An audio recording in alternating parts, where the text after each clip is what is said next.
শেখ হাসিনা সহ 7 জনকে অভিযুক্ত করে গুমের অভিযোগে আন্তর্জাতিক অপরাধ ট্রাইব্যুনালের প্রসিকিউশনের কাছে অভিযোগ জমা দিয়েছেন বিএনপি স্থায়ী কমিটির সদস্য সালাউদ্দিন আহমেদ। পরে তিনি সাংবাদিকদের জানান, তার সহ সব গুমের সঠিক বিচার হোক, এমনটাই তিনি চান। চিফ প্রসিকিউটরে বললেন, গুম, খুন সহ মানবতা বিরোধী সব অপরাধের ন্যায় বিচার করতে তারা বদ্ধপরিকর। হাসান জাবেদের রিপোর্টে থাকছে বিস্তারিত। 2015 সালের 10ই মার্চ তৎকালীন বিএনপির যুগ্ম মহাসচিব সালাউদ্দিন আহমেদ উত্তরা থেকে গুম হন। সেই বছরেরই 11ই মে তাকে ভারতের মেঘালয়ের শিলংয়ে উদ্ভ্রান্ত অবস্থায় পাওয়া যায়। পরে অবৈধ অনুপ্রবেশের মামলায় খালাস পান তিনি। 5ই আগস্ট পট পরিবর্তনের পর দেশে ফিরে আসেন সালাউদ্দিন আহমেদ। এই ঈদে জামা জুতো অ্যাক্সেসরিজের ডিসকাউন্ট। দীর্ঘদিন পর নিজের গুমের বিষয়ে ট্রাইব্যুনালে অভিযোগ দাখিল করেন তিনি।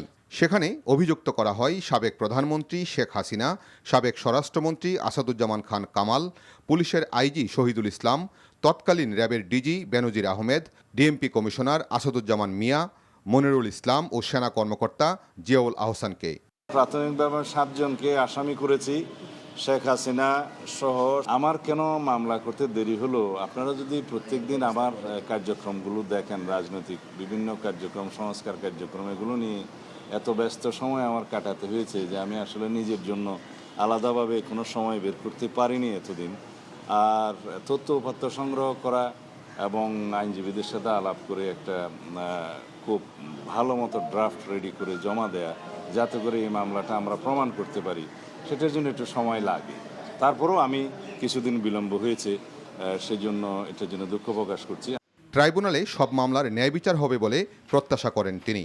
দ্রুত মামলা নিষ্পত্তি করতে প্রসিকিউশন ও তদন্ত সংস্থার আরও সুযোগ সুবিধা বাড়ানোর কথাও বলেন সালাউদ্দিন আহমেদ। প্রসিকিউশন পক্ষও মামলা প্রমাণে কাজ করে যাবে বলে দৃঢ় প্রত্যয় ব্যক্ত করেন।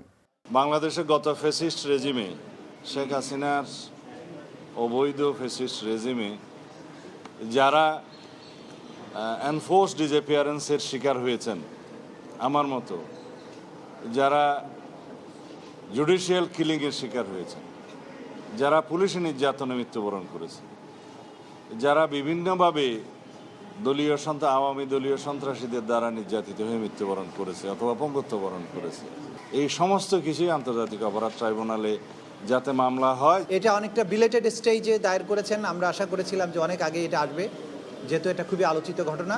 আমরা অভিযোগটা নিয়েছি, তাৎক্ষণিকভাবে আমরা আজকে এটা তদন্ত সংস্থার কাছে পাঠিয়ে দেব, তারা তদন্তপূর্বক দ্রুত ব্যবস্থা নেবেন। বিএনপি ক্ষমতায় আসলেও ট্রাইব্যুনালের বিচার কাজ চলমান থাকবে এবং মানবতা বিরোধী অপরাধের বিচার নিশ্চিত করা হবে বলে জানান গুম হওয়া বিএনপির স্থায়ী কমিটির সদস্য সালাউদ্দিন আহমেদ। Hasan Jabed, NTV news, Dhaka. এই ঈদে জামা জুতো অ্যাক্সেসরিজের ডিসকাউন্ট।